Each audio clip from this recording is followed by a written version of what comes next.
Il est 18 h, on est jeudi soir, 18 h heure de Paris, heure de Genève, heure de Bruxelles, c'est le live coding avec Bachar et Seb. Aujourd'hui, on va parler de Auto Scaling Group et de Load Balancer. Bonjour à tous.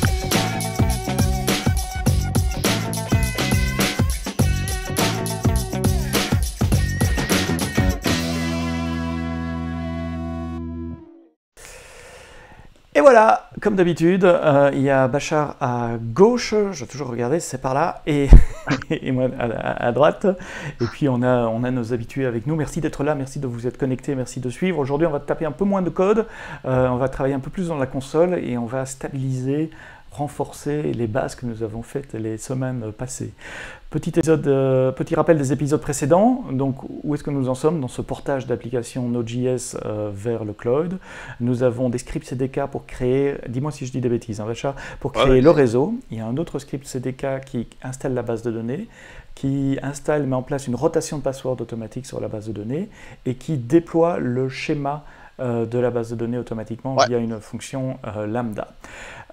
Nous avons également un script user data, donc un script shell qui peut être passé aux instances quand elles démarrent, et ce script, quand l'instance démarre, s'exécute en tant que root et déploie l'application. Donc il la télécharge de GitHub, il fait ce qu'il faut pour aller dézipper, installer les dépendances, etc. Et puis on a l'application qui démarre. C'est là qu'on en était la semaine passée? Ouais. Et ça, on avait un petit peu galéré la dernière fois avec des petites erreurs au niveau de l'utilisateur qui déployait, qui n'avait pas accès à NVM, etc. Donc ça avait pris un peu plus de temps. Mais là, on a un user data qui marche. Et puis on avait réussi à déployer l'instance qui était là. Puis on avait testé. Je crois que la dernière chose qu'on avait fait, c'était ça. Puis après, on était tous allés manger. Donc on était content de voir que l'app avait été déployée via ce user data. Alors aujourd'hui on va parler auto-scaling et on va parler de load balancer parce que jusqu'à présent, depuis le début, depuis bientôt 2 mois qu'on fait ces épisodes toutes les semaines, on a juste une instance et une base de données séparée. Mais évidemment si cette instance tombe, l'application n'est plus disponible. Et puis si jamais on a besoin de plus de puissance parce qu'il y a beaucoup d'utilisateurs sur l'application, ben, une instance ça ne sera pas suffisant. Donc nous allons mettre tout ça dans un auto-scaling group. Je crois qu'on a un message à écouter. Knock knock. Coucou. Bonjour à vous deux, j'espère que vous allez bien et que vous êtes en forme. Pour commencer, j'aimerais que vous me montriez la solution CDK qui assure la rotation des mots de passe de la base de données. Votre 6e mission consistera à déployer d'autres instances et un load balancer. Je compte sur vous les gars. Vous avez 1 heure. C'est la vie. T'as qu'à dire ce que c'est le message de la semaine passée. Bon, le message de cette semaine, c'est bonjour, j'espère que vous allez bien, il fait chaud, et mettez en place du load balancing et de l'auto-scaling group. Donc, comment est-ce qu'on fait ça? C'est quoi de l'auto-scaling group, Bachar? C'est une fonctionnalité qu'on a en gros qui fait partie de EC2, qui permet de créer comme un groupe d'instances. Et puis pour pouvoir un peu dynamiquement en fait changer, réagir, avoir de l'élasticité au niveau de ce groupe. Donc on peut ajuster en fait la capacité. Puis l'idée c'est un peu d'automatiser la création de ces instances, l'approvisionnement de ces instances en utilisant un peu comme un template. Ça veut dire qu'il y a comme une recette. Et puis en utilisant la recette, on peut décider à tout moment, j'en ai 2, 3, 4, 5, selon des règles, ou alors ça peut être déclenché manuellement ou pas. Donc c'est un concept assez intéressant parce que ça permet justement de déléguer un peu tout ce casse-tête et d'automatiser. D'accord. Donc ça sert à 2 choses. Hein. Auto-scaling group, si je résume, il y a une partie scaling, donc scale out et scale in, c'est-à-dire rajouter des instances automatiquement s'il y a plus de charges. À nous de trouver la bonne métrique pour déclencher le scaling. Mais aussi scale in, tuer des instances automatiquement si jamais il y a moins de charges pour réduire notre facture. Et puis ce qui est cool, c'est que ces auto-scaling groups, on peut en fait les définir sur une région, donc sur notre VPC, où nous on a utilisé les trois zones d'availabilité. Donc du coup, on peut aussi avoir des comportements où on peut dire par exemple, moi je veux toujours avoir une instance qui marche. Donc si par exemple dans un événement catastrophique du genre il y a une zone d'availabilité qui tombe down, puis que notre instance unique elle était là-bas, ben on peut avoir en fait un auto-scaling group qui va réagir à ça, qui va détecter que l'instance est plus là et bam, il va repopuler ça par exemple dans un subnet qui appartient à un autre ASI. Donc ça c'est aussi intéressant en termes de comment on gère les gestions du risque vis-à-vis de peut-être des événements catastrophiques qui pourraient arriver. Ah ouais, c'est ce que moi j'appelle le cluster du pauvre. J'avais travaillé dans d'autres vies à l'époque où on installait des clusters, tu sais, des groupes de machines qui étaient interconnectés par du SCSI avec des shared storage, etc., avec du heartbeat monitoring et une machine détectait que s'il n'était plus là, elle reprenait la charge. Et ici finalement on a quelque chose de similaire. Si la machine tombe pour quelque raison que ce soit, alors toi tu parles de catastrophe, mais ça peut être simplement, je sais pas, le rack sur lequel les machines virtuelles tombent qui tombent, ou même le kernel Linux qui freeze, ça peut arriver, ou celui de Windows, c'est des choses qui arrivent peu importe en fait. Si la machine n'est plus responsive à un moment ou l'autre, Autoscaling le détecte et son rôle c'est de garder la température ambiante. Donc si on a dit la température c'est 2 instances, ben, il remplacera celle qui ne fonctionne plus pour avoir 2 instances. Je parle de température parce que je prenais souvent l'analogie du thermostat pour expliquer les Autoscaling groups, mais j'y viendrai un poil plus tard quand on parlera de desire capacity et des choses comme ça. Donc tu nous montres comment on crée un Autoscaling group pour notre instance. Ouais, alors là, moi, je suis allé juste au cas où, peut-être que j'ai cliqué un peu trop vite, mais je suis allé dans le menu EC2. Voilà, donc le point de départ, c'est d'aller dans EC2. Puis si on descend en bas, je crois que c'est la dernière option à gauche. Donc c'est Autoscaling Group. Là, on arrive. Donc là, on va utiliser la console. Bien entendu, tout ça, c'est scriptable, automatisable. On va le faire plus tard avec CDK. Donc on commence à créer en fait un Autoscaling Group. Puis ça se fait un peu en 2 étapes. Donc il faut créer un launch configuration. C'est le launch configuration, c'est un peu cette recette là, c'est un peu quelle instance je vais choisir, quel OS je mets, quel user data j'exécute. Enfin bref, ça définit un peu la recette de ce qui va se passer. Oui, c'est vraiment ça. On doit dire à Autoscaling ce qu'il doit démarrer. Donc toutes les options qu'on avait mis quand on lançait une instance EC2 à la main, quel type DMI, donc quel ASI, quel security group, il faut bien lui dire aussi parce que c'est lui qui va les démarrer pour nous. Donc il faut lui dire ce que c'est. Ça, c'est une launch configuration. Exact. Donc on va faire ça. Alors là, on choisit la première chose qu'il me demande, c'est la distribution de l'OS. Donc là, on avait dit Linux 2, donc je prends Linux 2. Et là, donc, on va pas utiliser les EMI. Maintenant qu'on a un user data, on va toujours utiliser le user data. On n'utilise pas le EMI qu'on avait créé à l'épisode 1. Effectivement, on repart d'un Linux vierge et on va utiliser notre beau script user data. Maintenant qu'on y marche, on va l'utiliser tout le temps celui-là. Alors là, j'ai choisi le type d'instance. Donc là, c'est le même choix. Bien sûr, ça dépend un peu de la nature de l'application. Est-ce qu'elle est plus gourmande en CPU, plus gourmande en mémoire? Est-ce qu'il a besoin d'avoir un disque qui a beaucoup d'IO? Ici, on va prendre le truc simple. On n'a pas vraiment encore... notre application étant tellement simple qu'on peut juste partir de là, mais ça dépend bien sûr de la nature de l'app. La prochaine étape, c'est de donner un nom à notre launch config. Donc, je vais l'appeler, je sais pas moi, LC Guestbook. J'aime bien faire ça aussi. Je préfixe par LC pour les launch config et ASG pour les autoscaling groups. Donc là, un truc cool, on peut choisir des instances spot. Ça, on en avait parlé, je crois aussi un petit peu dans les premiers épisodes. J'arrive plus à me souvenir si on avait parlé du concept de spot instance ou pas. Je ne sais plus. Je sais plus trop, mais on peut faire un quick refresh si jamais tu sais quoi. Alors, je te laisse y aller. Les instances spot, ce sont des instances EC2 quasiment normales.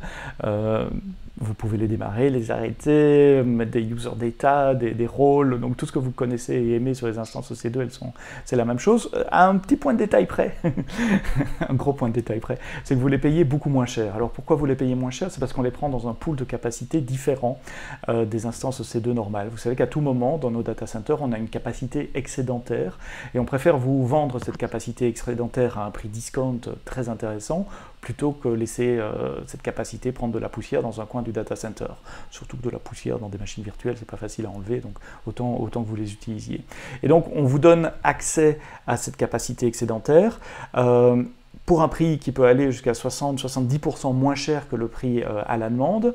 Mais si jamais on a besoin de cette capacité excédentaire pour d'autres raisons, on va vous reprendre les instances quasiment immédiatement, donc on vous envoie une notification et l'instance est reprise 2 minutes après. Je parlais avec un client la semaine passée qui me disait que ça n'arrive presque jamais, mais il faut être préparé. Donc typiquement, quel est le genre d'application qu'on peut faire tourner sur du Spot? Tout ce qui peut être interrompu, et ici une application web dans une flotte autoscaling, typiquement ça peut être interrompu, elle sera juste remplacée par autoscaling. Ne faites pas tourner votre SAP d'entreprise ou des bases de données Oracle sur du Spot, c'est pas le bon use case pour du Spot, mais tout ce qui peut être interrompu peut être déployé sur Spot.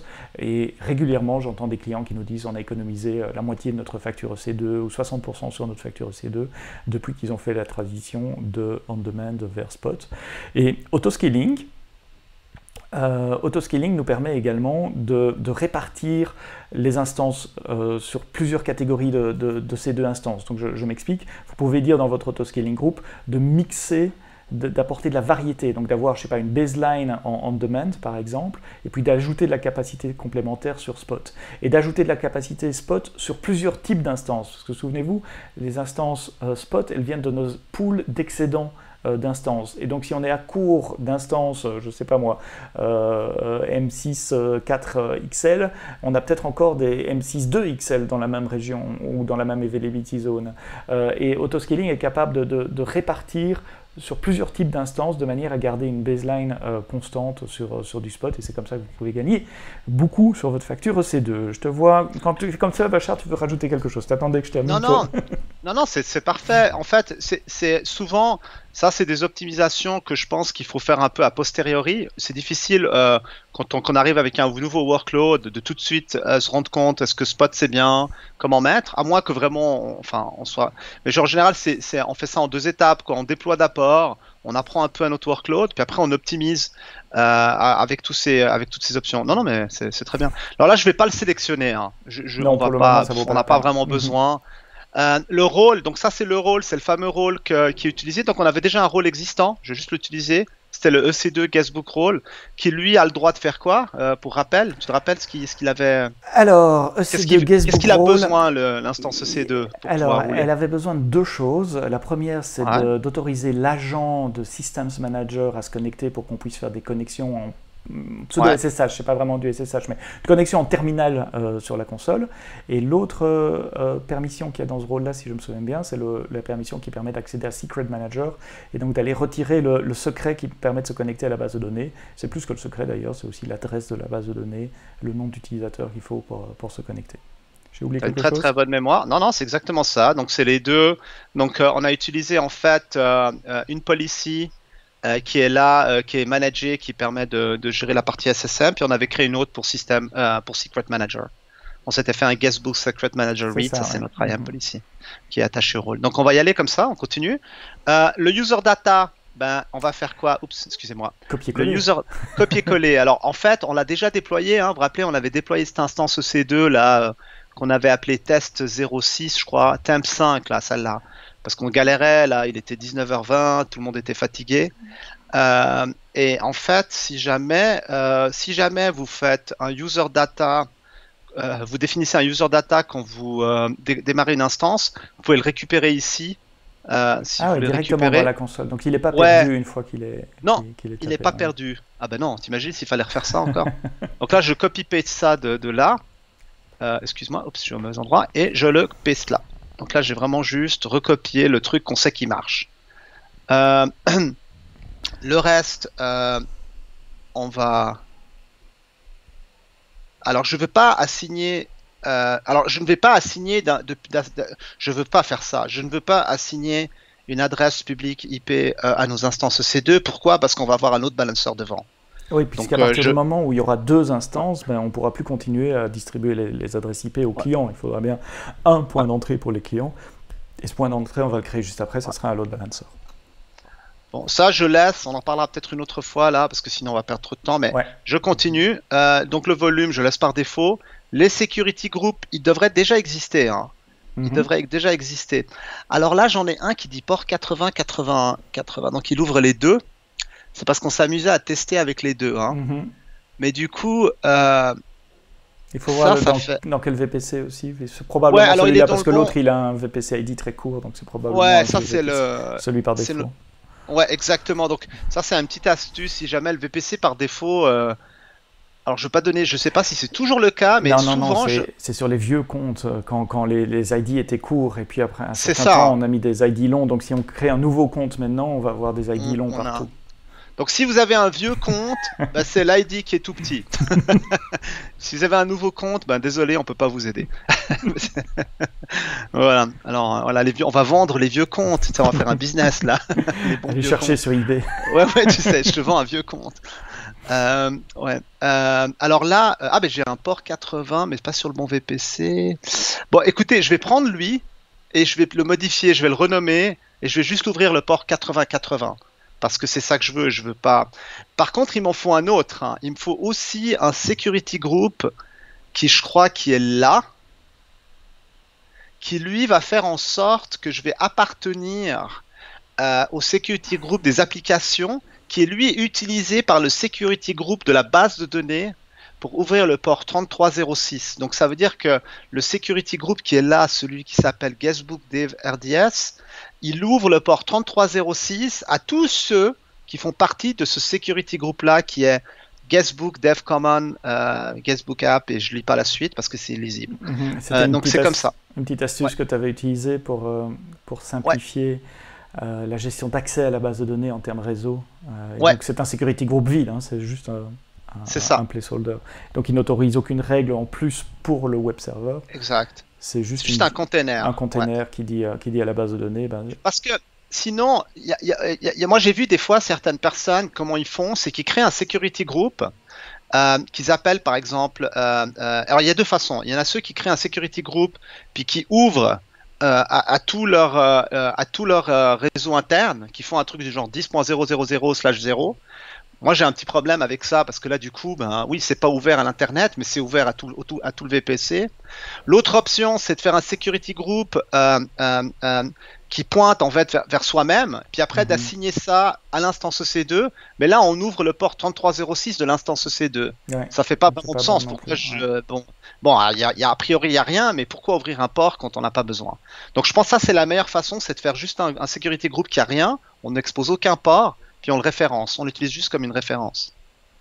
Après, si quelqu'un a une meilleure idée, n'hésitez pas il y a toujours peut-être une meilleure façon. Donc je continue avec ça. Alors oui, il me dit il peut pas, mais ça c'est pas grave. Il me donne le message que j'ai pas ouvert le port 22, donc j'aurai pas SSH. Mais de toute façon, j'aurai SSH parce que, j'ai indirectement SSH via Session Manager. Ouais. Mais en fait, là, la console dit derrière ce dialogue-là, elle dit The security group has no rules. Ça veut dire que même celui qui s'appelle port 8080, il a pas de règles ou...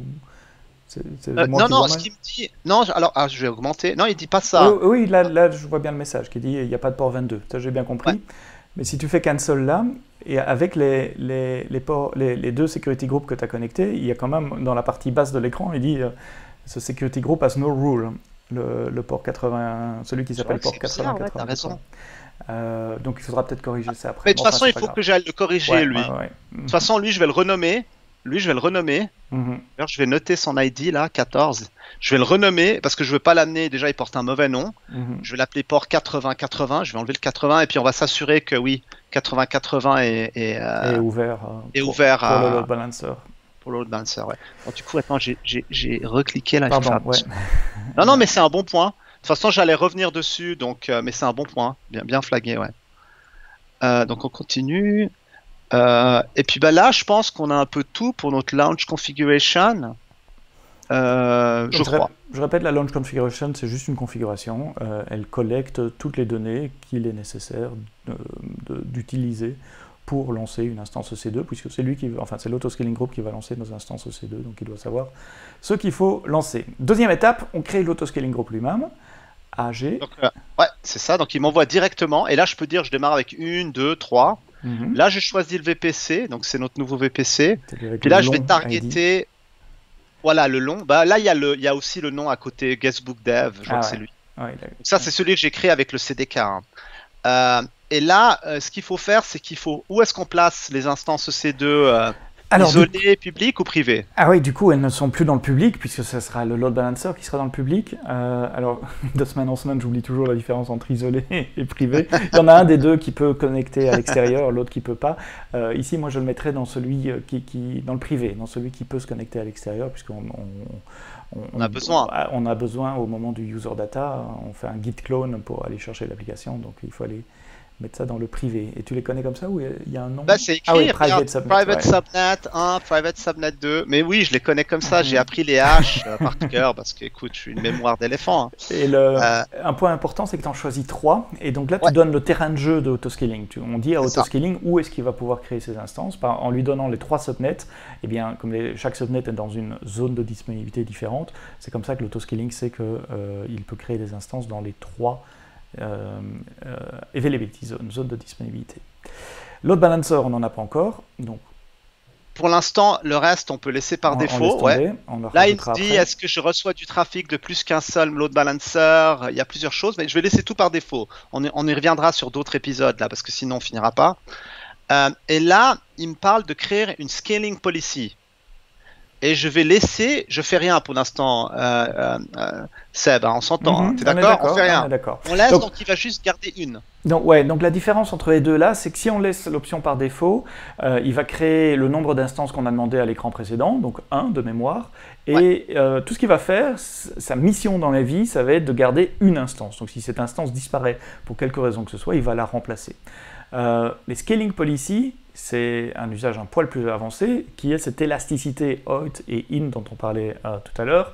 Ce sont des politiques pour rajouter des instances ou retirer des instances. Tu veux le faire maintenant ou on le fait après comme Non, tu veux? je mets juste l'écran pour un peu illustrer, pour que les gens puissent te suivre. Ouais. Ouais, non, je veux pas le faire maintenant, on va garder normal. Et donc c'est là qu'on dit, en fonction de telle métrique, par exemple sur l'écran là, l'utilisation CPU, c'est peut-être pas la meilleure pour un serveur web, mais enfin bon, de toute façon ça va être la seule qu'on va avoir facilement sans devoir coder. Et dire voilà, si l'utilisation CPU est à 60, alors on va rajouter des instances et on donne un minimum et un maximum aussi. Le maximum, c'est pour protéger votre budget, parce que si la condition reste vraie après avoir ajouté des instances, la scaling policy, elle va se redéclencher, elle va rajouter des instances et encore des instances et encore des instances. Donc vous voulez mettre une borne supérieure à cet aspect de scaling pour ne pas exploser votre budget ou ne pas arriver à la limite du nombre d'instances EC2 que vous pouvez démarrer. Et même chose, quand on dit s'il n'y a plus d'activité CPU, on tue une instance, et puis s'il n'y a plus d'activité CPU, on tue une instance, il faut lui donner une limite vers le bas, parce que sinon il va continuer, il va terminer la dernière instance, et il va arrêter votre application. Il y a des use cases où c'est parfaitement valide.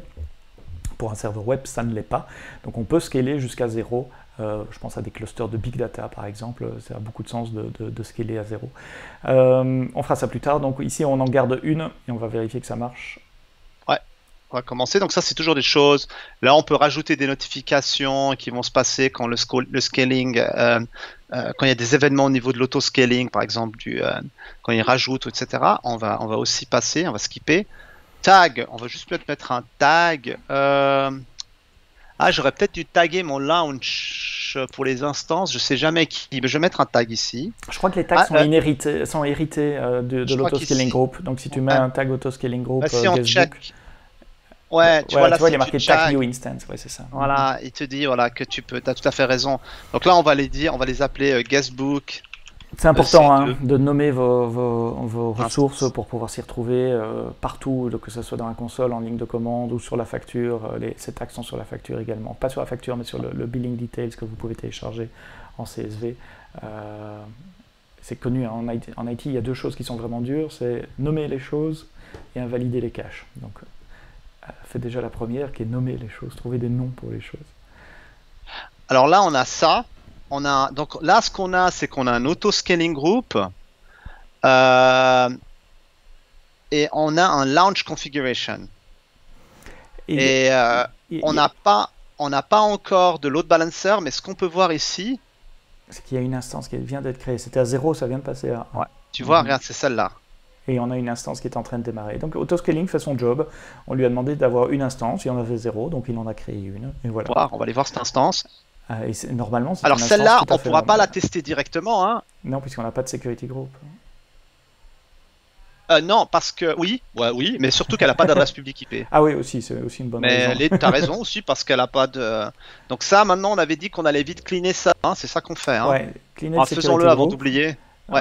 On n'a pas besoin Alors, du est-ce load que je... balancer d'abord, parce que Euh, on aura besoin de bah, savoir d'où on autorise le trafic rentrant. Et à ce moment. Oui, c'est un bon point. Comme ça, on lock.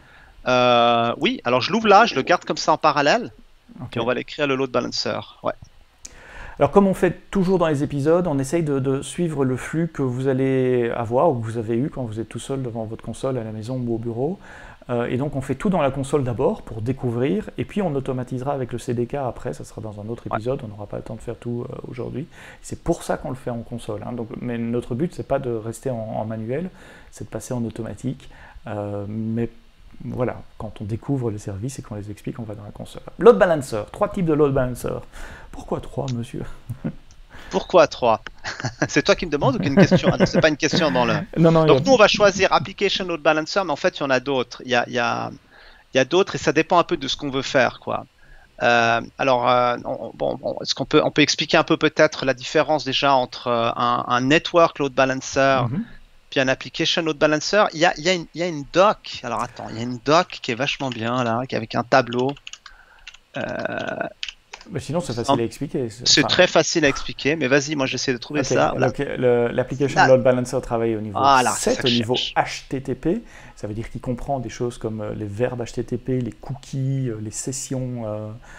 Tandis que le Network Load Balancer, il travaille au niveau TCP, donc il reçoit une connexion TCP, peu importe ce qu'il y a au-dessus, et il load balance sa connexion TCP. Je vois là sur le tableau UDP aussi, donc on peut même load balancer du trafic UDP. Donc il y en a un, il agit vraiment au niveau réseau sans aucune compréhension des protocoles applicatifs au-dessus. Le deuxième, il est dédié aux applications web HTTP, HTTPS. Ouais. Donc si vous voulez rentrer un peu plus dans le détail, par exemple, ce que ça supporte les WebSockets, si vous avez une application qui fait du WebSocket, ben, on ne peut pas utiliser un classique load balancer. Moi j'aime bien ce tableau parce que honnêtement ma mémoire, vous me demandez de me souvenir de tout ce que chacun supporte. Moi j'y arrive pas. Hein. Moi j'ai 512K de mémoire, donc c'est déjà rempli. Et je vais souvent sur ce tableau pour un peu me rafraîchir la mémoire. Donc qu'est-ce qui est supporté ou pas. Mais en gros ouais, il y a en général, pour les applications web, à moins qu'il y ait un requis particulier, ça va avec un ALB. C'est un peu pour une page web, un site web, etc. C'est ça qu'on utilise. Si après, c'est sur, par exemple, vous voulez faire de l'UDP ou des choses comme ça, effectivement, là, ça nécessite, donc d'autres types d'applications, ça nécessite peut-être plus comme un NLB comme pour mettre devant. Et le classique load balancer, c'était le seul load balancer qu'il y avait disponible il y a quelques années. Avant. Il a été remplacé par l'application load balancer et network load balancer. Donc aujourd'hui, il n'y a aucune raison de démarrer un classique load balancer pour une nouvelle application. Il est là parce qu'il y a encore des milliers de clients qui l'utilisent. On ne veut pas les obliger à migrer vers quelque chose d'autre. Donc voilà, il est là, il va rester là. Mais aujourd'hui, vous démarrez sur application load balancer ou network load balancer. En général, ouais. C'est vraiment, je crois qu'il y a des cas, à moins que ce soit vraiment un cas extrêmement particulier, mais sinon, ouais, c'est là, t'as bien résumé, ouais. Alors, on va y aller, on va créer un ALB. Donc le load balancer, ça va être le point de terminaison de mes connexions, c'est l'adresse DNS que vous allez donner à vos clients, dire voilà, on va se connecter sur le load balancer, et il va répartir la charge des requêtes sur plusieurs subnets, c'est ce que Bachar est en train de faire là maintenant, choisir les subnets dans lesquels il va y avoir qui vont être capables de recevoir. Donc c'est en gros pourquoi on doit lui donner les subnets, c'est parce qu'on va créer une patte réseau dans chacun des subnets. Il y a Thibaut qui demande, il y a un truc sur le sticky session, je crois, avec le classic load balancer. Je crois que les applications load balancer, ils ont aussi du sticky session. Ouais, ils supportent aussi le sticky session, si tu regardes ici, là, dans le tableau. Donc, sticky session, c'est la possibilité d'envoyer toutes les requêtes qui viennent d'un même client, d'une même session, sur la même instance, plutôt que faire du load balancing au sein d'une session. Ouais. Alors, on revient là. Donc là, moi, j'ai sélectionné quel subnet, quel subnet j'ai dû sélectionner, en fait, pour load balancer. Est-ce que je les mets dans isolé, privé, ou là où sont notre instance EC2, donc les privés, monsieur. Alors, le load balancer, pour qu'il soit accessible, il faut qu'il soit accessible à l'Internet. Ah, pardon, Donc, si on le met dans le privé, qu'est-ce qui va se passer du coup? Pardon. Ok, oui, en fait, il y a deux réseaux où le load balancer doit se trouver. Il y a le réseau où il va recevoir les connexions qui viennent de l'extérieur, et puis il y a le réseau où il doit envoyer les requêtes là où sont nos instances. Ici, on parle du premier, on parle de là où il doit écouter, et là, c'est effectivement dans le public. C'est ça, sinon Bien il est vu. inaccessible, ouais. Donc ça, on le met tout dans le public. Donc c'est un internet facing, by the way. Là, j'ai choisi un. Vous pouvez faire des load balancers internes. Donc si vous avez un intranet, une application web, mais juste accessible en intranet, ben là, vous pouvez choisir peut-être internal, et puis voilà. Comme ça, c'est juste accessible depuis votre VPC ou votre réseau interne. On continue avec les... alors là, ce qu'il me dit, c'est que je suis sur de l'HTTP et pas de l'HTTPS. Et ça, peut-être qu'on le fera à un moment donné, on switchera. Donc pour l'instant, on n'est pas encore avec des certificats SSL, etc. Et ça, c'est un bon point Voilà. aussi. Le load balancer peut être votre terminaison SSL, donc vous pouvez déployer vos certificats sur le load balancer. Il y a même un service qui vous permet de faire ça automatiquement qui s'appelle Certificate Manager. On en parlera une autre fois. Je pense qu'on fera un épisode, il y aura sûrement à un moment donné un épisode où on créera un nom de domaine avec peut-être route 53, puis on le déploiera, on fera du SSL, puis on finalisera avec un petit peu, comme ça on pourra montrer ces aspects. Les security groups, donc là, il faut que... alors qu'est-ce qu'on fait? Bon, en fait, je pourrais le créer ici, ce nouveau security group, puis l'utiliser... et puis mettre à jour ma launch config, ou alors je peux pointer vers celui-là puis le modifier. C'est comme tu veux. Attends, ça c'est le security group du load balancer. Donc c'est le security group qui va définir. Il doit avoir un port 80. Il doit avoir un port 80. 80 et 443 plus tard, mais donc on peut l'appeler application load balancer port 80. Port 80, on le renommera au pire, c'est juste, t'as raison. Ça c'est le port 80. Donc là, TCP, port 80, puis là, c'est vraiment ouvert à l'Internet. À tout le monde, c'est ce qu'on veut. On veut que tout le monde puisse appeler le load balancer. Un target group. Donc une fois que le load balancer a accepté une requête HTTP, il doit savoir vers où il doit la faire suivre. Et il la fait suivre sur des target groups, des groupes cibles. Et dans un groupe cible, il peut y avoir plusieurs choses. Il peut y avoir une adresse IP, si vous avez un service qui tourne sur quelque chose qui est une adresse IP, un container par exemple. Et ça peut être une instance EC2, ça peut même être une fonction lambda. Donc on peut mettre un load balancer devant une fonction lambda, on reparlera de lambda à la rentrée, plus tard. Alors, quand on a créé, est-ce que quand on a créé notre auto-scaling group, est-ce qu'il y a un concept de target group, selon toi? Est-ce qu'on a déjà un concept de target group? Non, parce qu'on a ignoré l'aspect load balancer pour le moment. Donc il n'y a rien. Donc tu le pointes. Je crée un nouveau. Alors là, écoutez ça, il y en avait un bidon que j'avais créé là, désolé. Ça c'est un truc que j'avais créé avant, qui fait pas partie de. Donc là, on va en créer un vrai qu'on va appeler target group guestbook app. J'espère que je peux utiliser des underscores. Et donc là, notre target group, il est sur du 80-80. Il n'est pas sur du 80.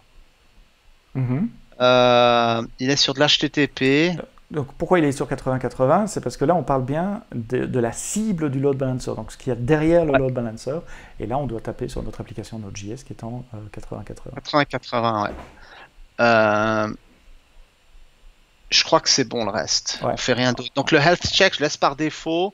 Il va utiliser le même port. Donc si jamais vous pouvez faire des health checks sur un autre port, vous n'êtes pas obligé d'utiliser le port 80-80 pour faire vos health checks, que l'application est toujours en vie. Dans ce cas-là, moi ce que je veux m'assurer, c'est que l'application est toujours en vie. Donc j'utilise le même port. Mais ça se pourrait qu'une app, je sais pas, elle broadcast son statut sur un autre port. Qui est un port et puis que c'est ça qu'on a envie d'utiliser pour une raison XY. Le best practice c'est probablement d'utiliser un path différent, /healthcheck ou /ping pour appeler l'application. Comme ça l'application sait que la requête est une requête de ping et elle peut consommer moins de ressources par exemple qu'une requête normale. Donc le health check c'est quoi? C'est un espèce de ping applicatif que le load balancer va faire à intervalles réguliers et c'est là qu'on définit en bas à gauche là, vous voyez l'intervalle, les timeouts, etc. Donc ici, qu'est-ce qu'il nous dit par défaut? C'est toutes les 30 secondes. Et il s'attend à 200. Et il s'attend à 200. Donc si l'application ne répond pas, timeout, ou répond autre chose que 200, le load balancer va considérer que que l'instance n'est plus valide. Et il y a un threshold, oui, il y a LT threshold juste au-dessus. Donc, après, 5 fois, il faut que... Donc il faut 5 200 pour que le load balancer dise « Ah, cette instance, elle est bonne ». Et il suffit que 2 non 200, 2 ping il faut 1000 et 400. Non, je rigole. Qui réussissent pas pour qu'il considère que l'instance ne soit plus bonne. Alors quand une instance n'est plus valide, quand l'application ne fonctionne plus, il y a deux choses. D'abord, le load balancer ne va plus lui envoyer des requêtes, donc elle va être mise hors du jeu de load balancing.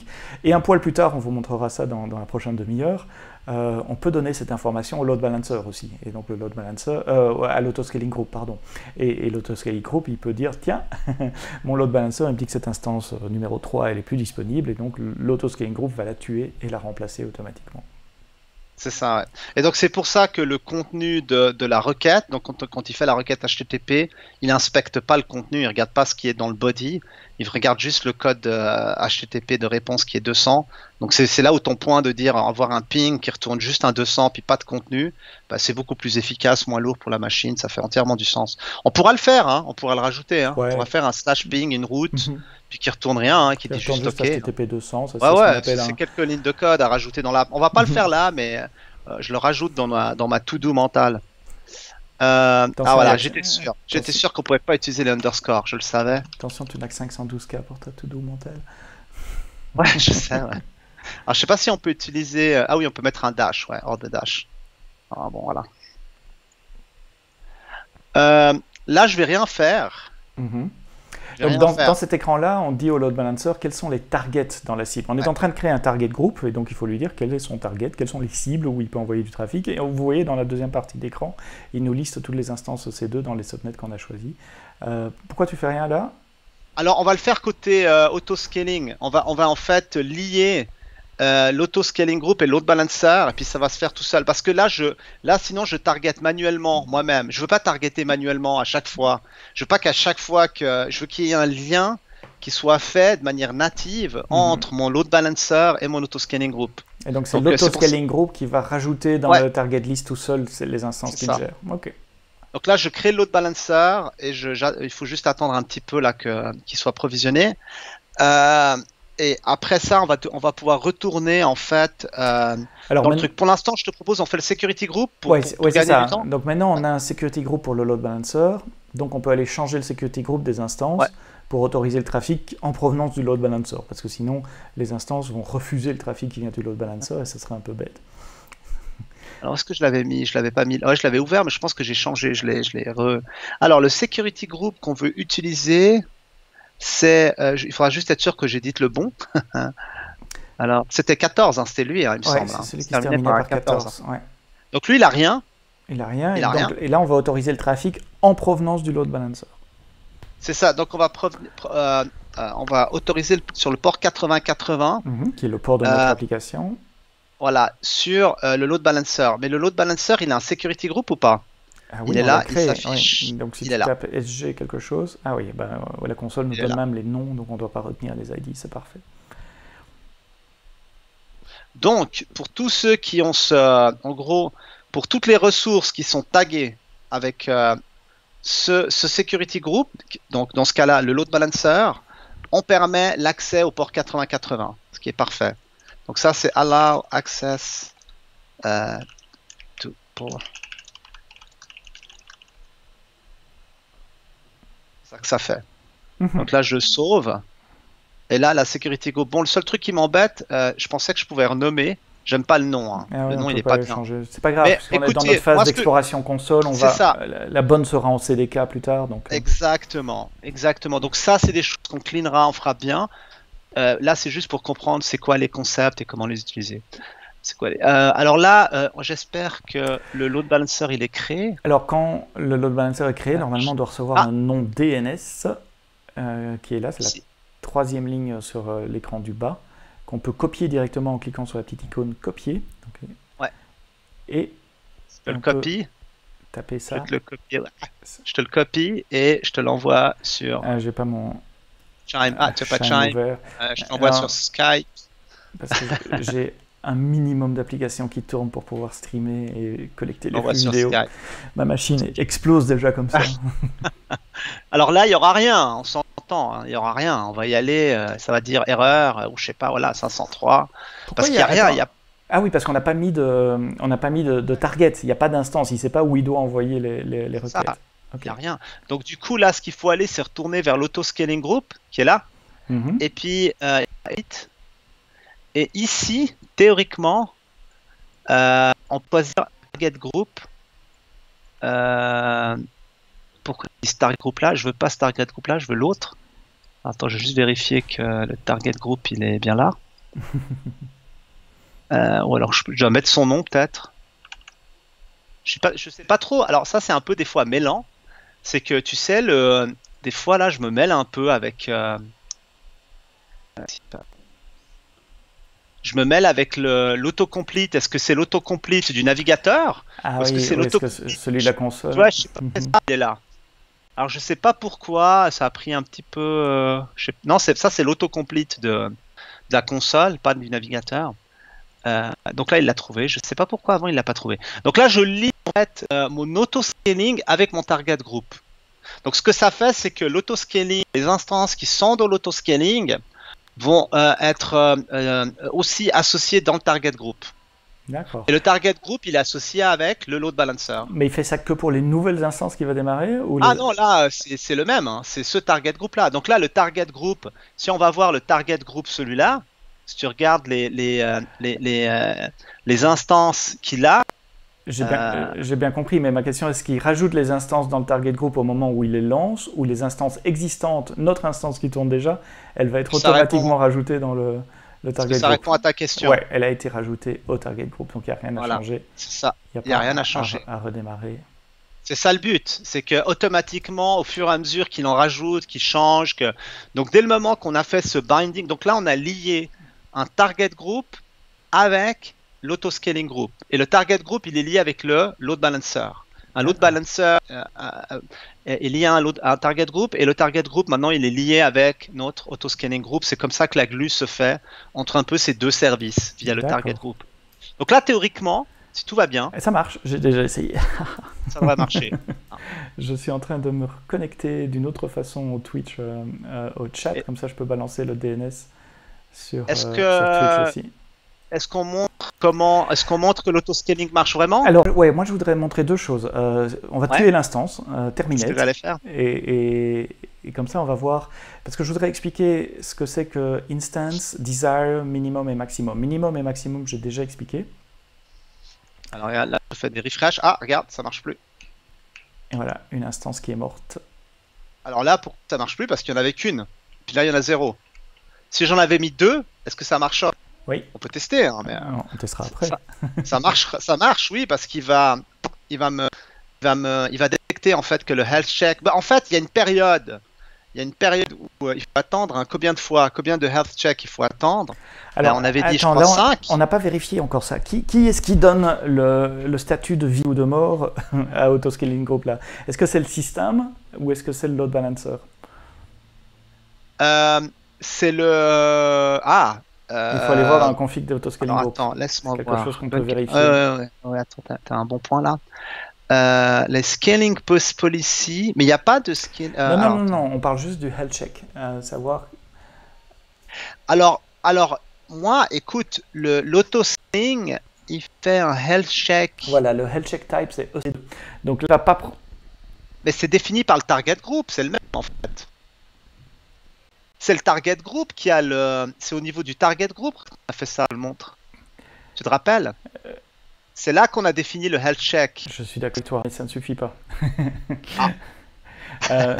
Non, ce que je veux dire, c'est effectivement, il y a le health check au niveau du load balancer, mais le health check que l'autoscaling group va utiliser pour décider si une instance est saine ou pas, ça peut être soit EC2, il va vérifier est-ce que l'instance fonctionne au niveau EC2, soit il va demander au load balancer ce que le load balancer connaît du statut de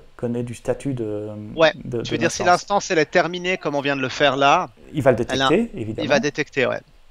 Mais il va le détecter par EC2, pas par le load balancer. Ça veut dire que si juste l'application s'arrête, mais que l'instance fonctionne, pour le moment, l'autoscaling group, il considérera toujours que ça marche. Parce qu'il va faire un health check au niveau EC2, pas au niveau applicatif avec le load balancer. je Alors, sais si pas tu si veux, on ce qu'on peut peut changer ça. s'amuser. Est-ce Ben que oui, c'est au si moment où tu... on crée le scaling group ou est-ce que tu peux le changer dans le scaling group maintenant? Ben, si tu veux, ce qu'on aurait pu tester, c'était que je fasse un SSH via Session Manager, enfin, que je me connecte via Session Manager sur Mhm. l'instance, que j'arrête le service. Ok, on fait ça après. Ouais. Ça va faire le cas où finalement le health check du target group marche plus, Mhm. mais entre guillemets, l'instance, elle est toujours là, Mais elle est l'instance toujours fonctionne vivante. toujours bien. Donc ça, c'est un bon point, ouais. Après, bon, là maintenant, si on retourne, à mon avis, il a démarré une nouvelle, hein. D'ailleurs, est-ce que ça marche ou pas? Non. Attends, Là, avec le user data, hein, il faut une minute hein, environ pour le user data pour. ouais, Mais il à y mon a... avis, il a redémarré. il- Voilà, il a redémarré l'instance. Ouais, il est redémarré, c'est la Celle-là, il première l'a dans la tué. ligne, mais sur le load balancer, si on rafraîchit pour le moment, ça ne marche toujours pas. Bah, c'est Pourquoi? Parce normal. qu'il faut le temps que l'instance démarre, que le user data démarre, que l'autoscaling Puis, enregistre l'instance auprès du load balancer, que le load balancer fasse les health checks, et il a ça va besoin de prendre au moins une minute. 5, le healthy threshold est de 5, et il y a 30 secondes d'intervalle. 5 x 30, 2 minutes Et ça 30. va prendre 2 minutes et demie avant que le load C'est un peu balancer beaucoup. Hein. On aurait pu commence peut-être à changer envoyer. ça. Ouais, mais c'est pas grave. C'est un peu beaucoup, 5 à 30 secondes. Non, mais on pourrait changer l'intervalle. Bon, après, le problème, c'est qu'en changeant l'intervalle, bah, voilà, ça spam encore plus la machine. Hein. Donc, ouais. Alors, voilà. Mais là, ça va revenir. Ça va revenir à un moment donné. Là. Voilà, c'est déjà revenu. C'est back. Donc, l'instance, le user data s'est déployé, et tout ça. Qu'est-ce que tu veux qu'on fasse? Il nous reste 15 minutes environ. Qu'est-ce qu'on montre maintenant, Sébastien? Alors, ben, moi je ferai ça. Je montrerai que si on tue l'application, mais pas l'instance pour le moment, Allez, go. Ça va. ça va pas déclencher. Attends, parce que j'ai un problème de son, je m'entends sur Twitch, donc je montrerai ça. On va se connecter en SSH, tuer l'application, montrer que Autoscaling Group il va pas automatiquement remplacer l'instance à ce moment-là, et puis on fera les changements qu'il faut dans Autoscaling Group pour remplacer l'instance. Je te laisse avancer un tout petit peu, je règle mon problème de son. Ouais.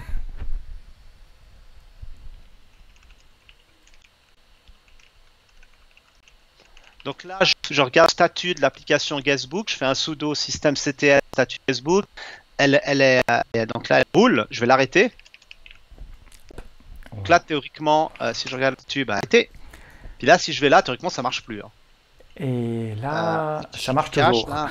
T'es Alors sûr? attends, il a redémarré. Ah, mais attends, peut-être que systemctl redémarre. Qu'est-ce qu'il fait? Ça devrait pas marcher là. Je balance dans Alors le... je suis sur la mauvaise instance ou quoi? Ou Non. alors, ou alors tu t'es connecté à la mauvaise instance Ouais, en SSH. Alors où je me suis connecté à la mauvaise instance. Ah bah attends, j'en ai plusieurs là, je suis un peu perdu. Ah, Alors, et il y en a une qui vient d'arriver encore. alors attends. Ouais, c'est celle lancée le 25 juin. C'est celle-là, c'est bien la Guestbook app EC de l'instance. On va juste y aller. Parce que là c'est un peu bizarre. Juste passer sur l'utilisateur.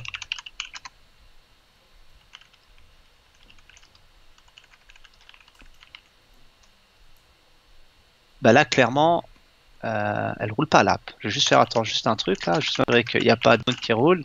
Ah, il y a un autre qui roule. Pourquoi il y a un autre qui est lancé à la main? C'est bizarre ça. Bon, je suis pas très sûr là. Je vais juste le tuer pour être sûr qu'il n'y a rien qui roule.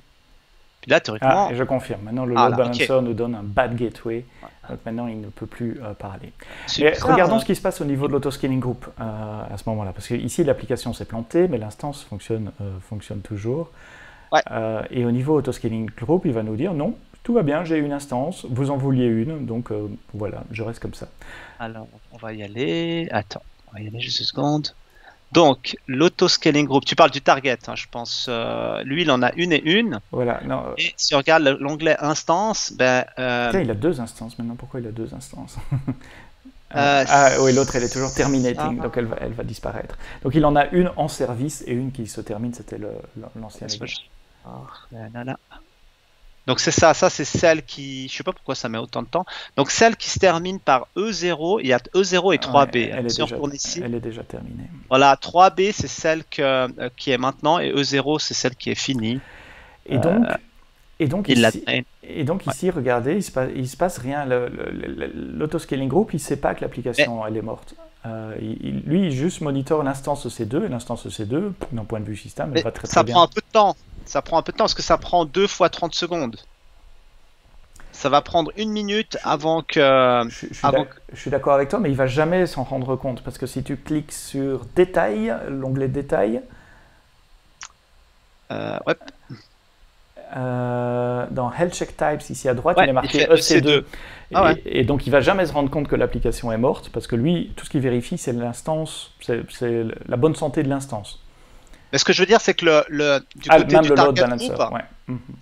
du côté du target group, lui, il va détecter que cette instance, elle est plus bonne, le health check Mhm. passe plus, puis il va l'enlever, quoi. Il va la retirer. Ouais, Et à ce moment-là, ça va se déclencher, quoi. Le scaling va se déclencher, enfin, Non. le remplacement de l'instance va se non, déclencher. non, monsieur. Non? Non, Ah ouais? non, parce Surprendre, qu'autoscaling vérifie, il est configuré C'est pour grave. vérifier EC2 pour le moment. Mais on va attendre un tout petit peu. Donc Ah, d'accord. là, on attend que le load balancer se rende compte que l'instance ne fonctionne plus. Et donc pour le moment, il a toujours une instance registrée. Mais dans Ouais, mais elle est unhealthy. voilà, il a détecté qu'elle était unhealthy, donc elle ne fonctionne plus. Et donc il lui envoie Elle plus est- de requêtes. C'est pour ça qu'on a un bad gateway, parce qu'il n'a aucune autre instance pour envoyer ses requêtes.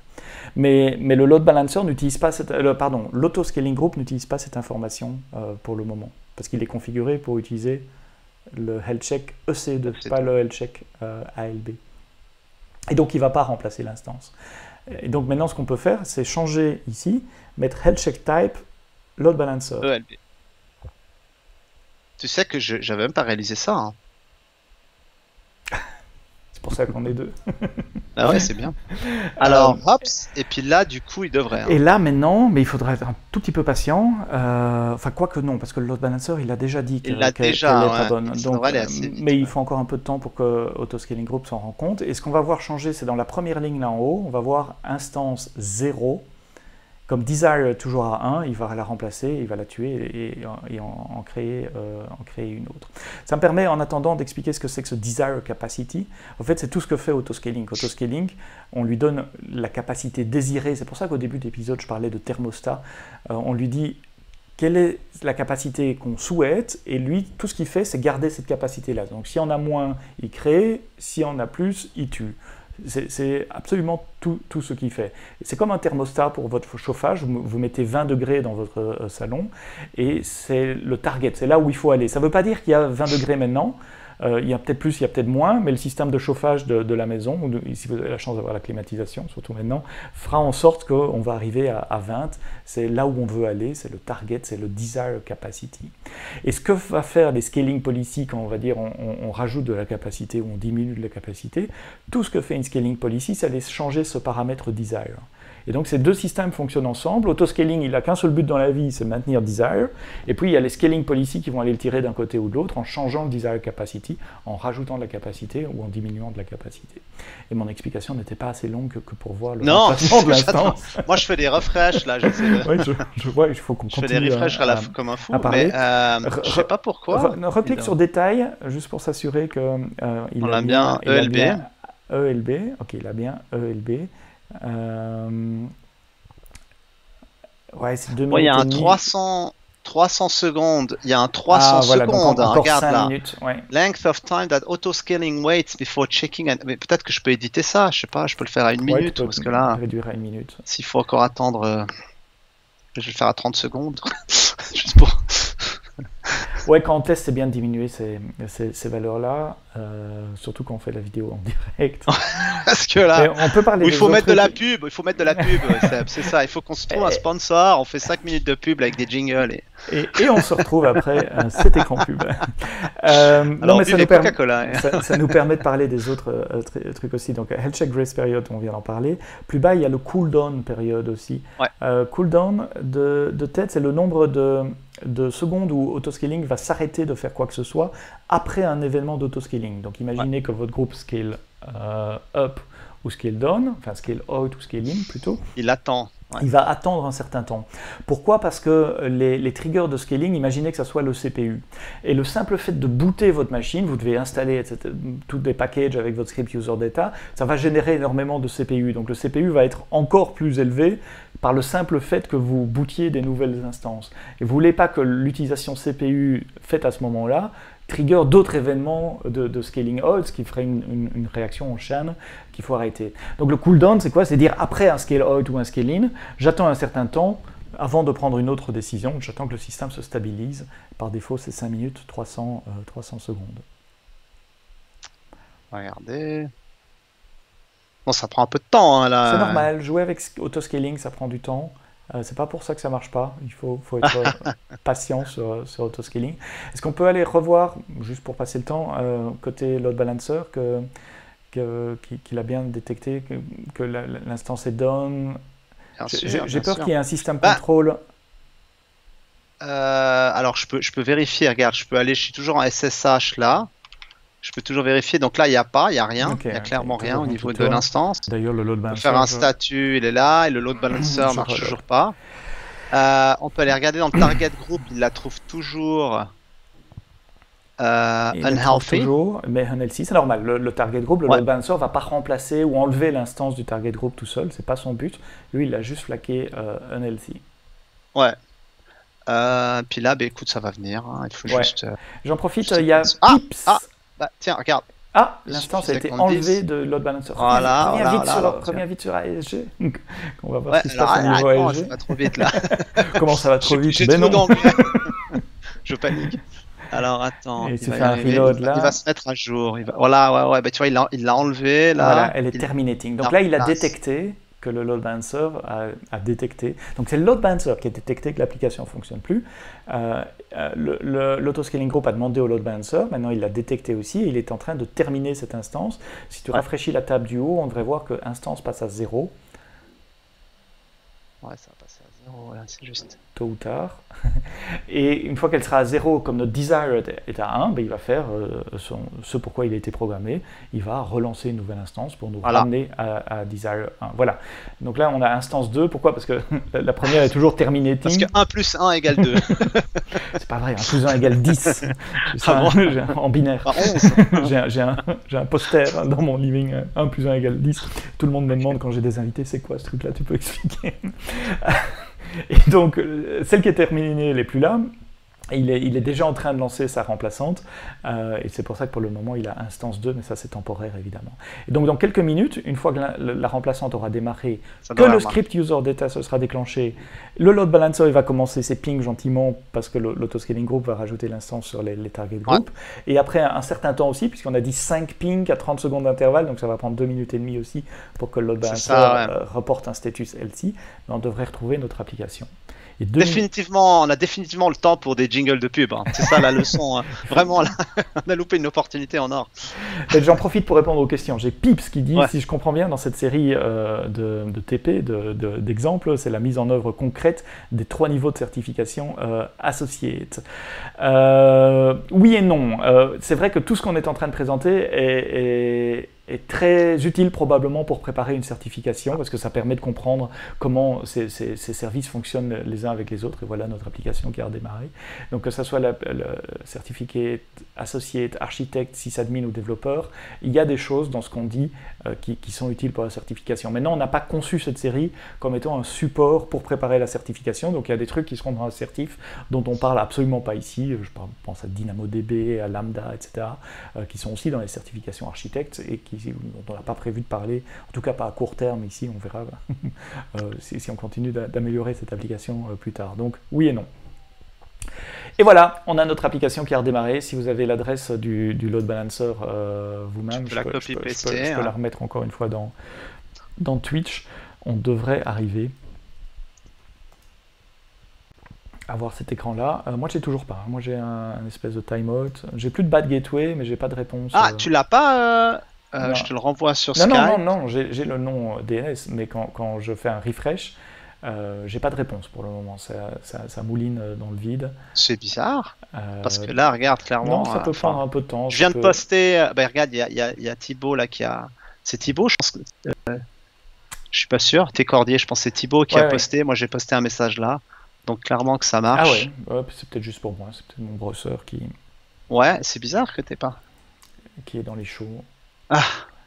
Tout mon PC est dans les choux. Quand je stream, le moindre cycle CPU est alloué au streaming. Donc la prochaine fois, qu'est-ce que tu dis? On CDKise ça? Bien, attends, oui, faisons un petit récap de ce qu'on a fait là. À la main, on a été créé un autoscaling group, et un autoscaling group a besoin d'une launch config, donc l'ensemble des paramètres qu'il doit connaître pour pouvoir démarrer une instance. L'autoscaling group maintient une desired capacity, ici c'est 1 simplement, c'est ce que j'ai appelé tout à l'heure le cluster du pauvre, il va remplacer l'instance. On a mis aussi un load balancer devant cette instance, on n'a plus les... J'essaie de mettre le diagramme, il y avait un beau diagramme ici, mais qui a disparu. Alors, attends, je crois qu'il est là, je vais essayer de le retrouver.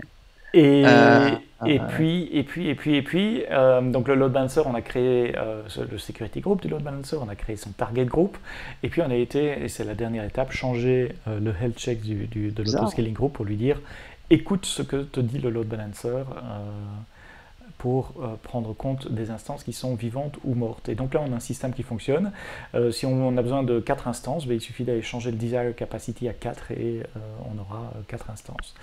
Comme d'habitude, tout le code sera sur le GitHub. En fait, oui, cette semaine-ci, il n'y a pas de code, mais le code des autres semaines... Le user data, il est là, si jamais. Il est dans Guestbook App Setup. Donc ça, c'est le user data qu'on a remis là. Donc si jamais vous les déployez, en fait... Et je vous le remets dans le chat de Twitch.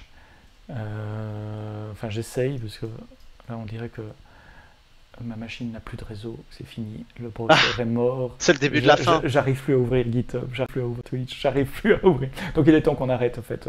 Ouais, je pense que c'est le bon moment. Ouais. Tant que la stream fonctionne. Merci de nous avoir regardé, merci Bachar pour les manips. L'étape suivante la semaine prochaine sera d'automatiser ça, c'est ce que tu avais dit. On va faire la même chose mais dans le CDK. Et c'est très facile avec le CDK, c'est vraiment quelques lignes de code. Ce type de design pattern avec un load balancer et un autoscaling group est bien supporté par le CDK. Il y a des tas de classes qui existent, donc ça nécessite très peu de lignes de code. Merci aux fidèles. Juste une petite note. Juste une petite note. Donc si jamais l'épisode, on va faire la semaine prochaine, mais je pense qu'avec les vacances, on va faire une pause. Mais une pause juste pour que tout le monde puisse bronzer, se baigner un peu, et venir avec le plein d'énergie, puis on reprendra un peu après. Ouais, avec un masque, ouais. Mettez les masques quand vous faites la plongée, c'est très important. Et voilà, donc juste un petit heads up. Donc celui de la semaine prochaine sera le dernier avant quelques semaines de break, probablement jusque fin août. Merci aux fidèles, quelques fidèles qui sont là toutes les semaines à 6h le jeudi soir. Thibaut, Check Grasso, Pips, ce sont des noms que je vois venir de semaine en semaine. Et puis passez une bonne soirée, et quoi que vous fassiez, faites-le bien. à demain pour le quiz de certification à 4h au même endroit sur Twitch. Ciao tout le monde. À plus, bye bye. Merci, bon appétit.